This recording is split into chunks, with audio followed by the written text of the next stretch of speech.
So hello and welcome back to this another beautiful सा video. आज के video में हम लोग बात करेंगे both module study plan for June 2022 students. ठीक है, अब बोथ मॉड्यूल स्टूडेंट्स जो है वो है बाहुबली स्टूडेंट्स। ठीक है, मतलब बहुत पावरफुल, बहुत शक्तिशाली। अगर आप नहीं हो लेकिन आपको फील करवाना होगा अपने आप को कि मैं बहुत ज़्यादा शक्तिशाली हूँ। If you think it in your mind it will happen practically. You understand what I am saying? So that is what. सबसे पहले हम लोग बात करेंगे सब्जेक्ट्स के। 8 सब्जेक्ट्स आपको देना है इन टोटल। 8 सब्जेक्ट्स आपको देना है in total for both the modules. ठीक है, अब इसमें दिक्कत वाली बात सिर्फ इतना ही है, टाइम मैनेजमेंट। सिर्फ टाइम मैनेजमेंट और कुछ नहीं। बाकी सिलेबस बहुत इजी है। हाँ, वास्ट है सिलेबस, लेकिन सिलेबस इजी है यार। सिलेबस वास्ट है लेकिन इजी है सिलेबस। ठीक है, अब करना कैसे है देखो, सुनो। अपने पास है कंपनी लॉ, जीआईजीएल, एसबीईसी, टैक्स। यहाँ पे कुछ सब्जेक्ट्स जो है वो है एमसीक्यू पेपर्स, जैसे कि टैक्स, सीएमए, एफएमएसएम। ये है प्रैक्टिकल सब्जेक्ट्स। ठीक है, प्रैक्टिकल सब्जेक्ट्स मैं बोल जरूर रहा हूँ लेकिन एग्जामिनेशन में 60% क्वेश्चन जो है वो थियोरेटिकल बनते हैं इन सारे पेपर्स में। 60% question, yes you heard me very correct. 60% से ज़्यादा क्वेश्चन जो है आपके बनेंगे ये थियोरेटिकल, कंप्लीटली थियोरेटिकल। ठीक है, most of the cases, 99% cases में।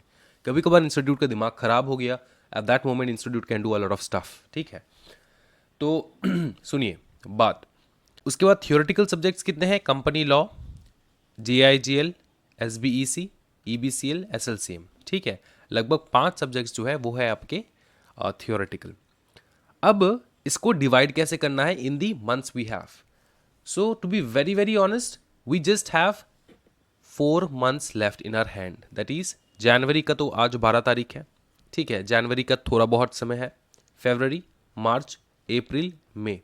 You have to understand this very carefully. You cannot count May as your study month. This month is for revision only. And if you are thinking कि मई महीने तक भी मेरा syllabus complete नहीं हुआ, exam देने मत जाना, कोई फायदा नहीं है। ठीक है, क्योंकि without revision is a suicidal to go and sit for the examination. ठीक है, जून के पहले तारीख से शुरू होता है, 1 जून से शुरू होता है आपका एग्जामिनेशन। तो ये मत समझना कि दिसंबर में जाके, मतलब दिसंबर में जैसे हम लोग का एंड ऑफ दिसंबर में एग्जामिनेशन होता है तो जून में भी एंड ऑफ जून में एग्जामिनेशन होगा। नहीं, जून के पहले हफ्ते से शुरू होता है आपका examination for your June attempt. ठीक है, तो अपने पास प्रैक्टिकली देखा जाए तो कितने महीने हैं? जैन के कुछ दिन, फेब्रवरी, मार्च, अप्रैल। ठीक है, 4 मंथ्स लेफ्ट, 3.5 मंथ्स लेफ्ट। ठीक है, अब इसको डिवाइड कैसे करना है सुनिए। बहुत सारे बच्चे ऐसे करते हैं कि फॉर एग्जाम्पल पहले मॉड्यूल 1 खत्म कर लेते हैं, अच्छे तरीके से मॉड्यूल 1 खत्म करेंगे, उसके बाद जाएंगे हम लोग मॉड्यूल 2 के तरफ। मॉड्यूल 2 के तरफ पहले, सबसे पहले क्या करेंगे? कंपनी लॉ बहुत, मतलब सॉरी, पहला मॉड्यूल, फर्स्ट मॉड्यूल जो है वो बहुत अच्छे तरीके से कर लेंगे, उसके बाद हम लोग जाएंगे मॉड्यूल 2 के तरफ। इस प्रकार का स्ट्रेटेजी रखते हैं कुछ बच्चे, लेकिन वो तब सही है अगर आपका एग्जामिनेशन दिसंबर में है। अगर आपका अटेम्प्ट दिसंबर में है तब सही है। पहले आप एक मॉड्यूल कंप्लीट करो, उसके बाद आप दूसरे मॉड्यूल पे जाओ, फिर जाके आप आराम से एग्जामिनेशन दो, क्योंकि बहुत समय है, बहुत समय। लेकिन यहाँ पे अपने पास समय की बहुत ज़्यादा पाबंदी है। ठीक है, अपने को मिनिमम 2 सब्जेक्ट्स, 2 सब्जेक्ट थियोरेटिकल में और 1 सब्जेक्ट प्रैक्टिकल में डेली करना होगा। ठीक है, 2 सब्जेक्ट थियोरेटिकल में एंड 1 सब्जेक्ट प्रैक्टिकल में डेली आपको लेकर बैठना ही होगा। तो कैसे बैठेंगे? फॉर एग्जाम्पल, पहले मॉड्यूल से हम लोगों ने किया कंपनी लॉ, सेकेंड मॉड्यूल से हम लोगों ने किया ईबीसीएल, एंड उसके बाद फर्स्ट मॉड्यूल से या सेकेंड मॉड्यूल से आपके प्रेफरेंस के हिसाब से आपने एक प्रैक्टिकल सब्जेक्ट जो है एमसीक्यू पेपर वो रख दिया आपने। देखो, एमसीक्यू पेपर का सिर्फ यही दिक्कत है, आपको फॉर्मूलास याद करना होगा। टैक्स के फॉर्मूलास है, सीएमए के फॉर्मूलास है, एफएम के फॉर्मूलास है, तो इसको याद करना होगा। तो अगर आपने रिपीटेड रिवीजन नहीं दिया, जैसे बचपन में हम लोग मैथ्स कर देते, ठीक है, रिपीटेड नहीं करते, डेली अगर हम लोग नहीं करते थे ना ये अकाउंट्स वगैरह, तो क्या हो जाता है कि भूल जाओगे आप। ठीक है, एग्जाम के 1 महीना पहले से प्रैक्टिस करने बैठेंगे, 2 महीना पहले से प्रैक्टिस करने बैठेंगे, नहीं हो पाएगा। ठीक है, तो इसको आपको डेली करना है। अब ये जो शेड्यूल है आपको मेंटेन करना है for the entire week, for the entire week. तो आप ऐसे कर सकते हो, 1 वीक जो है फर्स्ट वीक जो है आपने डिसाइड किया company law and EBCL and tax ही करना है मेरे को, तो आप क्या कर सकते हो, company law EBCL tax you can go for 7 days। उसके बाद you can switch to JIGL, SLCM and FM और सीएमए। एफएम कर सकते हो या फिर और CMA. Now you have to carry that for the entire week. अभी मैं वीक क्यों बता रहा हूं समझना इधर पे, फॉर 7 days वीक क्यों बता रहा हूं, क्योंकि अगर आपने एक दिन पढ़ाई किया ना, that is not sufficient for all this subjects, ठीक है। तो आपको अच्छा खासा समय चाहिए कुछ चैप्टर्स कवर करने के लिए। तो एक हफ्ते में you can ideally cover 6 to 7 chapters एक हफ्ते में, हाँ जी। या फिर बहुत ज़्यादा अगर हो रहा है तो कम से कम 4 से 5 चैप्टर्स तो ख़त्म कर ही सकते हैं ना भाई मेरे, हाँ जी। एक दिन एक चैप्टर ख़त्म नहीं हो रहा है, पॉसिबल भी नहीं है काफ़ी बच्चों के लिए। तो 4 से 5 chapters for a particular subject तो ख़त्म कर ही सकते हैं ना। स्टडी टाइम कितना देना है, जब तक ख़त्म ना हो। देखो स्टडी टाइम वगैरह कुछ होता नहीं है, 12 घंटा पढ़ेंगे 13 घंटा पढ़ेंगे, ऐसा कुछ होता नहीं है, ठीक है मेरे हिसाब से। लेकिन हाँ स्टिल स्टूडेंट्स पूछते हैं, इसलिए मैं बताता हूँ कि ठीक है यार कम से कम 12 घंटे तो बैठना ही होगा। ये एक एवरेज टाइम है। देखो जब तक आपका खत्म नहीं होता है तब तक आपको बैठना है। बहुत सारे बच्चे की 7 घंटे में खत्म कर लेंगे ये सारा चीज, तो 12 घंटा आपको क्यों बैठना है? 7 घंटा आपके दिमाग का कैपेबिलिटी इतना बढ़िया है, 7 घंटे में कंप्लीट हो जाते, तो 7 घंटे में कंप्लीट करके उठ जाओ, ठीक है। थोड़ा रेस्ट लो फिर से बैठो, अंडरस्टूड ना। तो ये बात है। अब जब तक खत्म नहीं होता तब तक उठेंगे नहीं, इस प्रकार का जो है आपको वचन लेना होगा, ठीक है। You have to promise yourself कि until and unless I complete this entire chapter I am not going to get up from my study table, you understand. So that is something you have to focus on. एक हफ्ते में 3 subject, ठीक है, 3 subject. यहाँ पे tax आपको करना है पूरा एक हफ्ता। इस प्रकार से आपको 4 से 5 जो है चैप्टर्स का एम रखना है कि एक एक हफ्ते में ऐसे ऐसे करके अपन लोग क्या करेंगे, चैप्टर्स खत्म करेंगे। 4 to 5 chapters of individual subject, हाँ। फॉर कंपनी लॉ 4 से 5 चैप्टर्स, ईबीसीएल 4 से 5 चैप्टर्स, टैक्स का कुछ चैप्टर्स, ठीक है। तो ऐसे इस प्रकार से आपको लेकर जाना होगा। तो इसलिए मैंने एक हफ्ते का समय दिया है आप लोगों को, एक हफ्ते में कैसे आपको स्टडी टारगेट बनाना होगा। तो 1 वीक का जो स्टडी टारगेट है, आपको पहले दिन संडे को ही आपको डिसाइड कर लेना है कि पूरा जो हफ्ता है, इस हफ्ते में मैं क्या क्या कब कब खत्म करूंगा। फॉर एग्जाम्पल ये आपका एंटायर वीक है, 1 2 3 4 5 6 7, ये आपका एंटायर वीक है। आपको एम रखना है, ठीक है, पहले से ही डिसाइड करके रखना है कि इस दिन में मेरे को चैप्टर फॉर एग्जाम्पल 2 कंप्लीट करके रखना है। ये भी चैप्टर 2 में दूंगा मैं, उसके बाद चैप्टर 1 करूंगा, उसके बाद चैप्टर 3 करूंगा, उसके बाद चैप्टर 3 करूंगा, उसके बाद चैप्टर 4 एंड चैप्टर 5। इस प्रकार से आपको पहले से डिसाइड कर लेना है कौन से दिनों में कौन से चैप्टर्स को आपको नक्की करना है। जो चैप्टर्स बहुत ज़्यादा बड़े हैं उसके लिए 2 दिन रख दो, जो चैप्टर्स थोड़ा छोटे हैं उसके लिए 1 दिन रख दो, ठीक है। जो चैप्टर्स बहुत माइक्रो है उसके लिए 1 घंटा रख दो, 2 घंटा रख दो, 3 घंटा रख दो, 4 घंटा रख दो, ठीक है, इससे ज़्यादा मत रखो, यू अंडरस्टैंड। इस प्रकार से आपको पहले से ही वीक का जो शेड्यूल मेंटेन करके रखना होगा।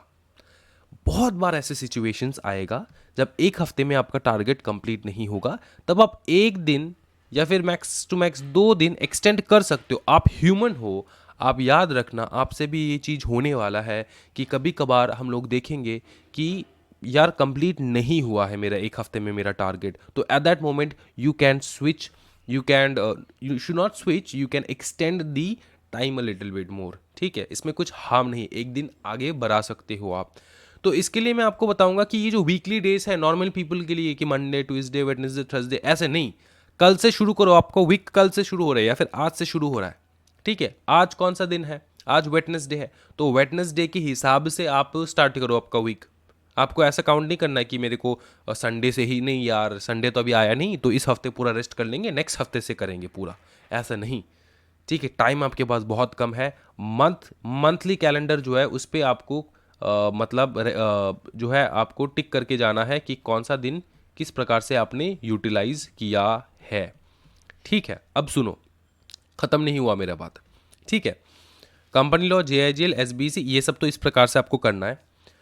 अप्रैल एंड जून का महीना जो होता है वो होता है आपका अप्रैल, सुनो अच्छे से, अप्रैल मई जून नहीं, अप्रैल एंड मई का जो महीना होता है वो है अपने आप को टेस्ट करने का महीना। ठीक है, देयर इज अ प्रोसीजर, ऐसा नहीं कि मुंह उठा के एग्जाम में बैठ गए एग्जाम देने, ऐसा नहीं होता। तो अप्रैल एंड मई का महीना जो है वो है टेस्ट का महीना, जब आपको चैप्टर वाइज टेस्ट देना है। ठीक है, एंड मॉक टेस्ट देना, ये सारे टेस्ट जो है आपको अप्रैल एंड मई के महीने से ही शुरू करना होगा। Until and unless this month come, बाकी के 3 महीने जो है जोरदार पढ़ाई करो, एकदम जोरदार। उसके बाद पढ़ाई भी करना है, टेस्ट भी देना है, पढ़ाई भी करना है, टेस्ट भी देना है, पढ़ाई भी करना है, टेस्ट भी देना है। You understand what I am saying bro? ठीक है, तो टेस्ट सीरीज का जो भी दिक्कत है वो तो हम लोग संभाल लेंगे। जब ही अप्रैल का महीना आएगा उससे पहले ही हम लोग अनाउंसमेंट कर देंगे कि टेस्ट सीरीज शुरू होने वाला है, तो आप लोग को कोई ज़्यादा टेंशन, मतलब उसका सोचने की ज़रूरत नहीं। मैं रिमाइंड कर दूंगा आप लोग को कि इस महीने से आपको टेस्ट जो है वो देते जाना है। ठीक है, अब सुनिए, जैसे आपको पता है कि आपके सब्जेक्ट्स ज़्यादा है, आपको फोकस करना है स्मार्ट स्टडी पे। ठीक है, आपको फोकस करना है स्मार्ट स्टडी पे। अब ये स्मार्ट स्टडी होता क्या है, सुनिए। कोई भी सब्जेक्ट है, फॉर एग्जांपल कंपनी लॉ, ठीक है, कोई भी सब्जेक्ट है, इसका कोई स्ट्रॉन्गर पोर्शंस होगा, कुछ वीकर पोर्शन होगा आपका। ठीक है, जहाँ पे मेरे को बहुत स्ट्रांग है ये जगह, मेरे को बहुत वीक लगता है ये जगह। और इंस्टीट्यूट भी कुछ कुछ पोर्शंस को स्ट्रांग बना के रखता है, उसमें मार्क्स ज़्यादा देके। ठीक है, उसमें मार्क्स ज़्यादा देके। कंपनी लॉ, ईबीसीएल का अगर बात करें तो यहाँ पे एक चैप्टर ऐसे दे दिए जिसमें सिर्फ 25, मतलब एक ही चैप्टर में 25 मार्क, बहुत स्ट्रांग। तब आपको मार्क्स के हिसाब से चैप्टर्स को पढ़ना है। हालांकि अगर फर्स्ट सिंगल मॉड्यूल भी अगर दे रहे हो तब भी आपको इसी प्रकार से पढ़ना होगा, लेकिन आपको ज़्यादा, बोथ मॉड्यूल वाले बच्चों को थोड़ा ज़्यादा कॉन्शियस होना होगा, क्योंकि आप कहीं से भी कोचिंग कर रहे हो ना, वो लोग सीरियल वाइज कराएंगे, सीरियल वाइज। वो लोग इतना सोचेंगे नहीं आपके लिए कि भैया इसको ज़्यादा मार्क वाला सबसे पहले करवा देते हैं, उसके बाद में करेंगे, नहीं, सीरियल वाइज करेंगे। और आपको लगता होगा जो मैं कर रहा हूँ वही सही है। ठीक है, जो वो लोग करवा रहे हैं वही सही है, और सीरियल वाइज चलते हैं ना, क्या दिक्कत है? पढ़ाई करना है तो सीरियल वाइज करेंगे भैया। कंपिटिटिव एग्जामिनेशन ऐसे क्रैक नहीं होता है। ठीक है, आपको बहुत ज़्यादा दिमाग लगाना पड़ता है, स्मार्ट स्टडी करना पड़ता है। ठीक है, तो तब आपको फोकस करना है कि जो चैप्टर्स में ज़्यादा मार्क्स है वो चैप्टर्स मैं सबसे पहले नक्की कर लूँ, वो चैप्टर्स मैं सबसे पहले नक्की कर लूँ। ये आपको दिमाग में रखना होगा, मार्क्स के हिसाब से पढ़ाई करना होगा। समझ में आ रहा है? जितने भी आपके प्रैक्टिकल सब्जेक्ट्स है, मैं आपको फिर से बता दूं, जितने भी आपके प्रैक्टिकल सब्जेक्ट्स है, इनके सिर्फ अगर फॉर्मूला अगर आपने याद कर लिया ना, आपने अगर सिर्फ फॉर्मूला ही याद कर लिया, जैसे कि टैक्स के फॉर्मूला क्या है, टैक्स का जैसे कि फॉर्मूलास, मतलब कि वही आपके बहुत सारे रूल्स एंड रेगुलेशंस है, लिमिट्स है। ठीक है, उसके बाद आपके फॉर्म नंबर्स है। ये तो फॉर्म नंबर्स वगैरह तो सीएमए एंड एफएम में ज़्यादा देखने को नहीं मिलता, तो आपको form numbers, article numbers and all that, जितने भी वो फॉर्म वाले, आर्टिकल वाली चीज़ें हैं ना, उसमें बहुत ज़्यादा फोकस करना है पहले दिन से, टैक्स वाली चीज़ों में। ठीक है, टैक्स इन अ सेंस मैं जीएसटी की बात ज़्यादा कर रहा हूँ यहाँ पे। ठीक है, क्योंकि जीएसटी में कंप्लीटली आपके फॉर्म नंबर से बहुत ज़्यादा अच्छा खासा रजिस्ट्रेशन कैसे करना है, ठीक है, टाइम लिमिट्स, इसमें से आपको 60% मार्क्स जो है ना, इसी से आता है। जीएसटी प्लस टैक्स को मिला लो आप, 60% मार्क्स आपको इसी से आता है। ठीक है, तो उसको डे 1 से फोकस करना है, बहुत बड़े बड़े सम्स नहीं करना है। देखो एमसीक्यू पेपर्स बन चुके हैं, ये सब बहुत बड़े बड़े सम्स को फोकस नहीं करना है, छोटे छोटे सम्स करना है, छोटे छोटे। अब प्रीवियस ईयर पेपर को एनालाइज करो कि यार प्रीवियस ईयर कुछ पेपर्स में पूछे क्या गया है। ठीक है, तो प्रीवियस ईयर पेपर को आप एनालाइज करोगे तो आपको पता चलेगा कि यार अच्छा इस प्रकार से क्वेश्चंस आता है, तो अगर इस प्रकार से क्वेश्चन आ रहा है, मेरा प्रैक्टिस लेवल भी इसी प्रकार का होना चाहिए। क्योंकि बहुत सारे टीचर्स है, फॉर एग्जांपल आप किसी भी सीए वाले टीचर से कर रहे हो तो गलती टीचर का नहीं है, लेकिन टीचर का टेंडेंसी है कि सम्स करवाना। ठीक है, तो वो लोग बहुत बड़े बड़े सम्स करवा देंगे आपको। प्रैक्टिस के लिए भी अच्छा है, आपके कैरियर के लिए भी अच्छा है, लेकिन क्या एग्जाम ओरिएंटेड नहीं होता है वो सारा चीज़। नॉलेज के लिए अच्छा है लेकिन एग्जाम ओरिएंटेड नहीं है। मैं आपको एक चीज़ और बताता हूँ, 2 प्रकार के स्टूडेंट होते हैं। एक होता है कि जो नॉलेज के पीछे भागता रहता है, और दूसरा जो स्टूडेंट है जो नॉलेज तो गेन करता है लेकिन इस बात को भी ध्यान में रखता है कि मेरा ज़्यादा फोकस कहाँ पे देना है। ठीक है, मेरा एग्ज़ाम क्रैक करने का तरीका अलग है और नॉलेज गेन करने का तरीका अलग होता है भाई, ये समझ लो आप। ठीक है, किसी भी टीचर से बहुत ज़्यादा ज्ञान मिल रहा है तो इम्प्रेस तो होना ही है टीचर से, बहुत बढ़िया टीचर है यार, बहुत ज़्यादा ज्ञान दे रहा है, बहुत अच्छी बात है, लेकिन आपको ये भी फोकस करना है कि एक्स्ट्रा ऑर्डिनरी ज्ञान मेरे को नहीं चाहिए अभी, मैं ये एक्स्ट्राऑर्डिनरी ज्ञान जो है वो मैं ट्रेनिंग के समय ले पाऊंगा, कोई दिक्कत वाली बात नहीं। अभी मुझको क्रैक करना है एग्जामिनेशन, तो एग्जामिनेशन ओरिएंटेड रहना होगा आपको थ्रू आउट द ईयर। ठीक है, बहुत सारे ऐसे नॉलेजेबल चीज़ आते रहेंगे, आपको देखना है, लेकिन ज़्यादा मतलब बहुत ज़्यादा डीपली उसमें घुस नहीं जाना, टाइम वेस्ट नहीं करना है। क्योंकि कभी कभार क्या होता है, मैं आपको बताता हूँ, सुनो, प्रैक्टिकल मेरा लाइफ का, पर्सनल लाइफ के एग्जांपल्स मैं आपको बताता हूँ। कभी कभार आपको ऐसे सम्स मिलेंगे ना, बहुत टेक्निकली बहुत डिफिकल्ट सम है, जो कि एग्जाम से कोई भी रिलेटेड नहीं रखता, एग्जाम में इतना टेक्निकली टफ सम नहीं पूछे जाते, लेकिन आप इसी सम को एक हफ्ता लगा दोगे आपके फ्रेंड्स के साथ डिस्कस करने में कि भैया इसका निकलेगा कैसे भाई, ये मेरे को बता दे यार, मेरे को ये समझ में नहीं आ रहा, निकलेगा कैसे। इस प्रकार से आप फ्रेंड्स के साथ डिस्कस करते हो, आपका समय वेस्ट हो जाता है, समय। तो everything is all about time over here, you have to understand that very properly. ठीक है, तो ये समझ लेना चीज, समय आपके पास है। अब आपको मैं एडवाइस दूंगा साल में सिर्फ एक ही बार, जैसे मैं आज एडवाइस दे रहा हूं, बाकी समय मैं एडवाइस नहीं दूंगा। ये जो चीज़ है, ये आपको अंदर में घुसा लेना है कि समय को बहुत ज़्यादा महत्वपूर्ण चीज़ मानना होगा आपको, एंड उसी से आपका निकलेगा। समय को जैसे आप यूटिलाइज करोगे, उसी प्रकार से आपका एग्जामिनेशन भी निकलेगा। You understand what I am saying bro? ठीक है, तो ये है स्मार्ट स्टडी। स्मार्ट स्टडी आपको करना ही पड़ेगा, वरना नहीं होगा। अंडरस्टूड? कैसे करना है मैंने फिर से बता दिया, वीकली 3 सब्जेक्ट करो, 3 सब्जेक्ट वीकली करो। अब बहुत सारे स्टूडेंट्स हैं, सर एक काम करते हैं ना, 3 दिन 3 दिन करके चेंज करते हैं सब्जेक्ट्स। कर सकते हो आप, कोई दिक्कत वाली बात नहीं उसमें। अगर आपने ये प्रोसीजर फॉलो किया है और उसमें आपको ज़्यादा बेनिफिट हो रहा है, तब ये भी प्रोसीजर आप फॉलो कर सकते हो, कोई दिक्कत नहीं है इसमें। ऐसा हार्ड एंड फर्स्ट रूल नहीं कि मैंने जो बोला है उसी प्रकार से फॉलो करना है। ये जनरल गाइडलाइंस है जो मैं आपको दे रहा हूँ, इसी प्रकार से आपका बेटरमेंट होगा आपके खुद के लिए, इसीलिए मैं आपको बता रहा हूँ।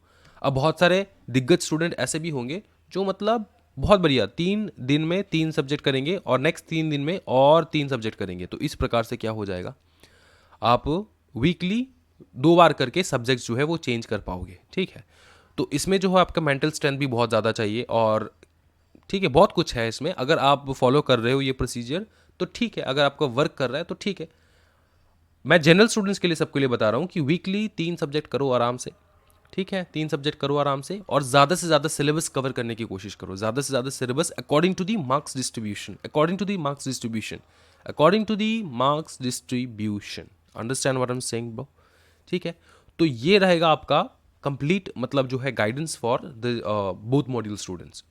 ठीक है, और देखो जैसे अप्रैल का महीना आएगा, अब मैंने बहुत चीज़ नहीं बताया आपको, जैसे अप्रैल का महीना आएगा, मई का महीना आएगा, तब क्वेश्चन पेपर प्रैक्टिस, ठीक है, प्रीवियस टर्म के पेपर्स प्रैक्टिस, ज़्यादा से ज़्यादा क्वेश्चन प्रैक्टिस, ये सब मैं बताता जाऊंगा। ठीक है, अभी के लिए जो इंपॉर्टेंट है जनवरी के महीने में, वो ये है कि आप ज़्यादा से ज़्यादा सिलेबस कवर करो। तो पहले सिलेबस कवर करो, मैं फिर से आऊँगा आप लोग को गाइड करने के लिए कि क्या करना है नेक्स्ट के महीने में। ठीक है, अप्रैल के महीने में, मई के महीने में क्या करना है वो भी मैं आप लोगों को बताऊँगा। ठीक है, तो आप लोग टेंशन ना लीजिए। सुनिए, एक बात सुनिए, और एक बात, ये जो पहला मॉड्यूल है ये कम्प्लीटली हम लोगों ने फ्री अपलोड करके रख दिया है यूट्यूब के ऊपर। आप हमारे वेबसाइट के ऊपर जाइए www.csexamsquad.com, वहाँ पे आपके सारे लेक्चर्स फ्री मिल जाएंगे। ठीक है, पहले मॉड्यूल के एक्सेप्ट टेक्स्ट, ठीक है, पहले मॉड्यूल के सारे लेक्चर्स फ्री मिल जाएंगे, वो आप कम्प्लीटली रेलिवेंट है फॉर योर 2022 एग्जामिनेशन। कोई भी अमेंडमेंट होगा, अमेंडमेंट आएगा, मैं वो करवा दूंगा सेपरेटली, आपको टेंशन वाली बात नहीं है। EBCL SLCM हम लोग शुरू कर चुके हैं, आज भी लेक्चर्स आएंगे EBCL SLCM के।